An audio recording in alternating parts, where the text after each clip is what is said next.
The scent of antiseptic and worn paper filled my nose, a smell that spoke of quiet desperation and long waits. I shifted on the stiff green plastic chair in Dr. Evans' waiting room, my knees protesting. At 71, every seat feels too hard, every room a little too cold. I was flipping through a magazine, not reading the words, just watching the colors blur, thinking about the silence waiting for me at home. It had been 6 months since Henry left me, 6 months since the world lost its color. The phone in my purse vibrated, a jarring hum against my thigh. I fumbled for it, seeing my daughter's name light up the screen. Jessica. A flicker of warmth, fragile as a moth's wing, brushed my heart. Maybe she was calling about dinner this weekend, Dot, I answered. Jess. Honey is everything. Her voice cut through, sharp and clean as a scalpel. Mom, we're going to Europe tomorrow. I've sold your beach house and your car. We needed the money for the investment. Bye. The line went dead. I sat there, the phone still pressed to my ear, the dial tone a furious buzz. The words hung in the sterile air, meaningless for a moment, then crashed down with the weight of a lifetime. We're going tomorrow. I've sold your beach house. 45 years.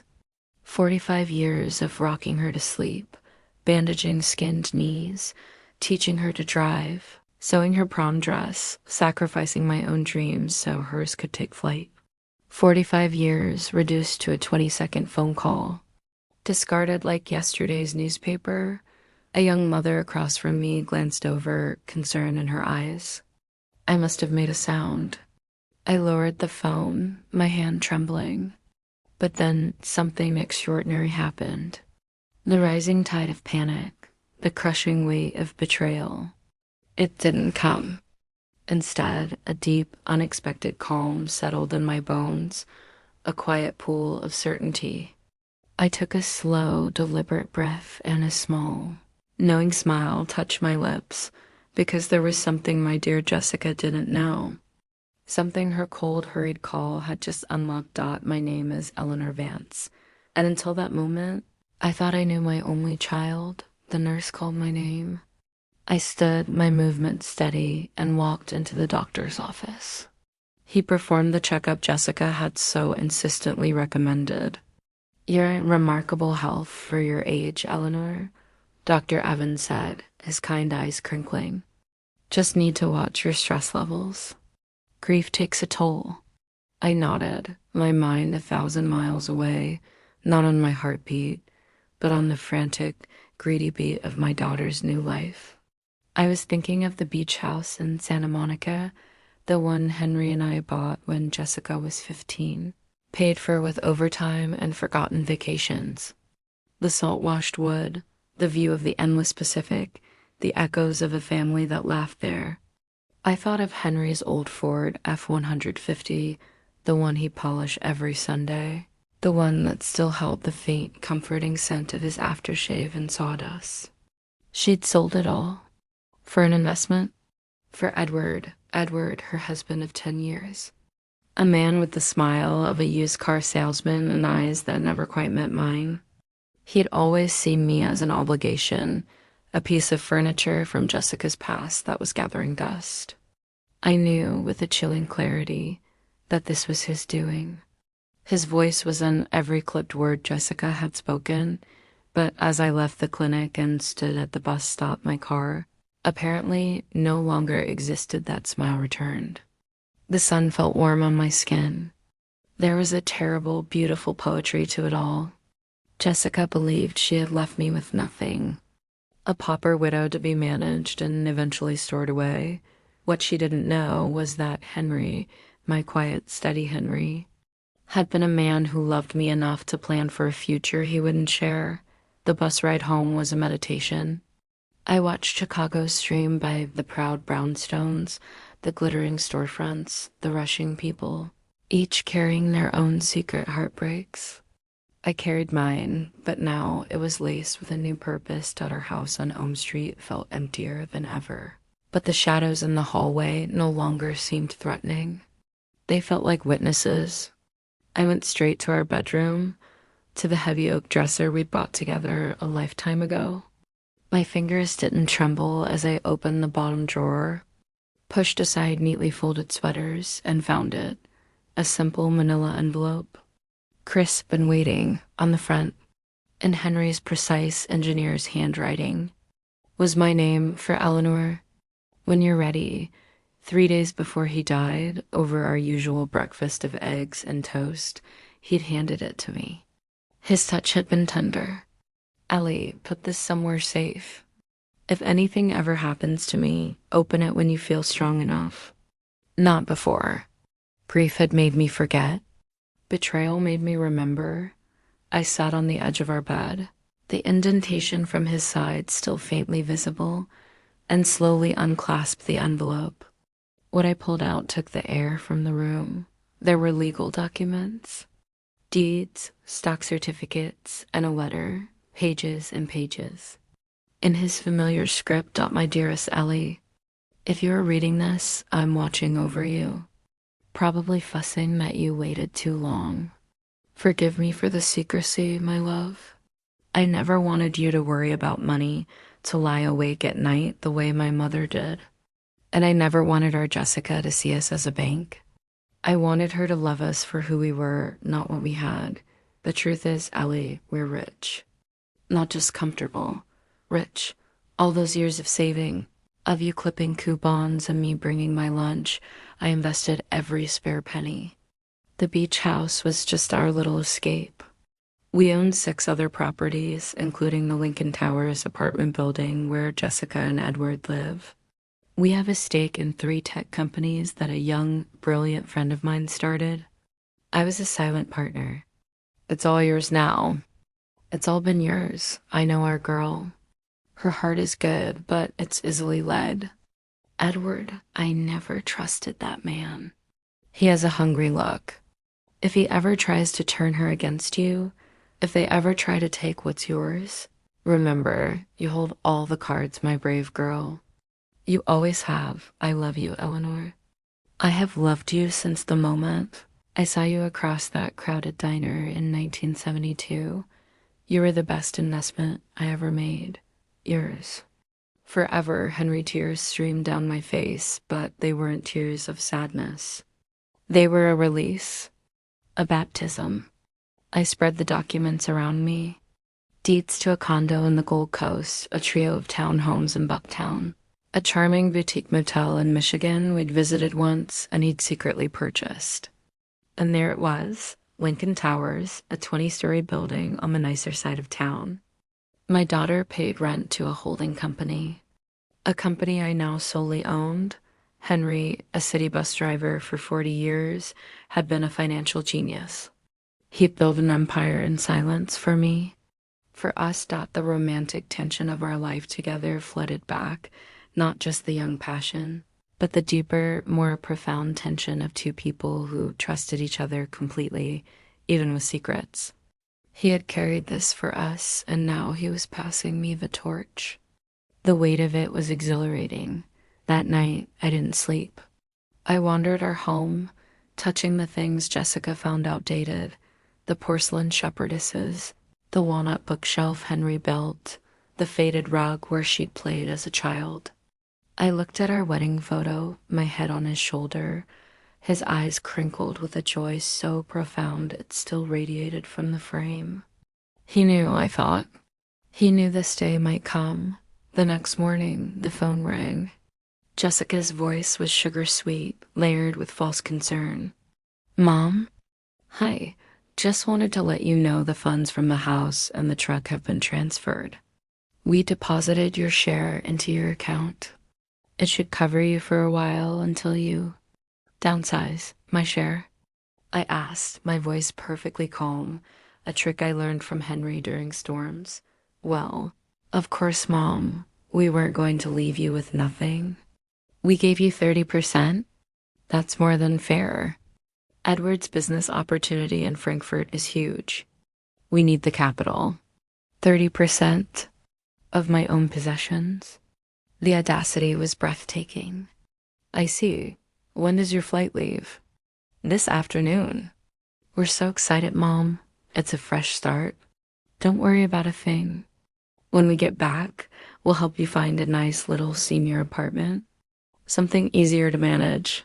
Have a safe trip, Jessica, I said, my tone flat. Oh, Mom, thanks for being so understanding. You've always been such a pushover. Such an angel. Love you. The click was definitive. I held the phone, and then I laughed. A real, hearty laugh that echoed through the empty house. It was also hideously, beautifully absurd. I logged into my bank account. The deposit was there, a pitiful sum for a lifetime of memories. They'd sold my sanctuary and Henry's pride for a fraction of their worth. A fire sale to fund a fantasy. From my living room window, I watched them leave. Edward loaded absurdly expensive luggage into a taxi. Jessica, in a designer coat I'd never seen before, looked like a stranger. They were giddy, kissing without a care. They never looked back at the house, never waved goodbye. Their taxi merged into the river of traffic and disappeared. I made a cup of tea, Henry's favorite chamomile, and spread his documents on our kitchen table. The time for grief was over. Now was the time for strategy. I called Henry's lawyer, Benjamin Shaw. Eleanor, how are you holding up? His voice was warm with genuine sympathy. Better now, Ben. I need to see you. Henry left me some instructions. An hour later, in his oak-paneled office overlooking the river, Ben's professional composure cracked as he reviewed the documents. Good heavens, Eleanor. Henry, he was a dark horse. This is a considerable portfolio. I need to reclaim what's mine, Ben, but quietly. I don't want lawsuits or headlines. Not yet. He steepled his fingers. The sale of the beach house was fraudulent. We can reverse it immediately. The truck is trickier. She had you sign a broad power of attorney. We'll need to prove coercion. Asterisk, start with the house, I said. And I want full direct control of Lincoln Towers. Every detail. Asterisk, consider it done. And your daughter? Asterisk, a pang, sharp and deep, struck me. This wasn't just about assets. It was about the daughter I loved, who is now a hostile stranger. A romantic tension of a different kind, the twisted bond between mother and child, stretched to its breaking point. Asterisk. For now, I said, my voice soft but firm. She gets the adventure she paid for.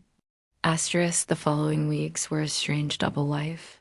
Publicly, I was Eleanor Vance, pitiful widow, abandoned by her only family. I accepted casseroles from neighbors like Irene from next door, who would pat my hand and whisper, I always thought that Edward was a bit slippery. Dearer, I became a fixture of quiet sympathy at the local grocery store, asterisk privately. I was a CEO. With Ben's help, I navigated the world of property management and corporate holdings. I learned about equity, dividends, and liability. I discovered that Edward, in his grand ambition, had taken out massive loans using his asset portfolio as collateral loans. The banks were now scrutinizing because the titles were suddenly, mysteriously in question. Asterisk, the call came 1 month into their European adventure. It was Jessica, but the sugary tone was gone, replaced by a frayed, frantic edge. Mom, have you heard from any banks? Or lawyers? Asterisk, no, honey, why? Is everything all right in Frankfurt? Asterisk, it's complicated. Edward's business partner, there are issues. And the banks here are calling about some paperwork for the apartment. It's just a mix-up. Don't worry about it. She was lying badly. Asterisk, just come home if you need to, sweetheart, I said, pouring maternal concern into my words. Your old room is always here. Asterisk, the offer hung there, a test. She didn't take it. We'll be fine, Mom. Love you. Asterisk, the line went dead. She didn't love me. She loved what she thought she'd taken from me. Asterisk, Ben was efficient. The beach house was legally restored to me by a quiet court order. Henry's truck was located, a collector had bought it. Ben negotiated its return. I paid a premium, but it was worth every penny to see it parked back under the shade of the elm tree in my driveway. Asterisk, the final piece was Lincoln Towers. The paperwork was complete. I was no longer a silent partner. I was the active sole proprietor. Asterisk, Jessica and Edward returned from Europe 2 months later, not with the triumph they'd envisioned, but in a hushed, hurried defeat. The business opportunity had been a mirage. Edward's debts were circling like vultures, and the banks were demanding proof of assets they could no longer provide. Asterisk, I was waiting. The day after their return, Ben Shaw sent the letter by certified mail. Not to me. To apartment 1802, Lincoln Towers, asterisk. It was a formal notice of eviction for violation of lease terms and non-payment of associated fees, with a copy of the building's ownership papers attached.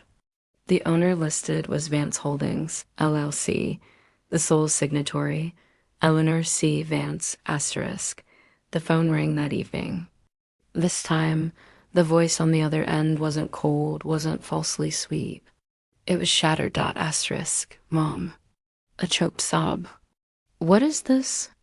What have you done? Asterisk. I'm looking after my investments, Jessica, I said, my voice calm as a windless sea. Just as your father taught me, asterisk, you own the building? All this time, Daddy, he left us nothing. Asterisk, he left me everything, I corrected gently. To protect me. He was protecting me from exactly this. From being seen as a thing to be used up and sold off. Asterisk, we're family. She wailed, the sound raw and desperate. You can't do this. We have nowhere to go. Asterisk, the hook of maternal instinct, deep and primal, tugged at me. This was my little girl crying. But then I saw Henry's handwriting in my mind. Her heart is good, but it's easily led. And I saw the Ford pickup sitting in my driveway. And I felt the keys to the beach house in my pocket, asterisk. You should have thought of that, I said, my voice finally trembling, not with weakness, but with the strength of a love that had been forged in fire. Before you sold my home and your father's memory for a ticket out of here, you have 30 days, Jessica. I suggest you and Edward find one of those nice senior apartments you mentioned. I hear they're easier to manage. Asterisk, I ended the call. I walked to the window, looking out at the neighborhood Henry had provided for. The romantic tension of our partnership, his secret, enduring gift, was now my armor. He hadn't just left me wealth. He'd left me a legacy of quiet strength, a love story that continued beyond the grave, giving me the power to write my own ending. Asterisk, the sun was setting, painting the sky in hues of orange and purple. I picked up my purse and walked out to Henry's truck. The engine turned over with a faithful rumble. I was going to drive to Santa Monica, to our beach house. I was going to sit on the porch, listen to the waves, and feel the ghost of his hand in mine. Asterisk, the game wasn't over. There would be more tears, more liars, perhaps a fraught, painful reckoning. But for the first time since Henry died, I wasn't just surviving. I was living, and what my daughter didn't know was just how much living I had left to do.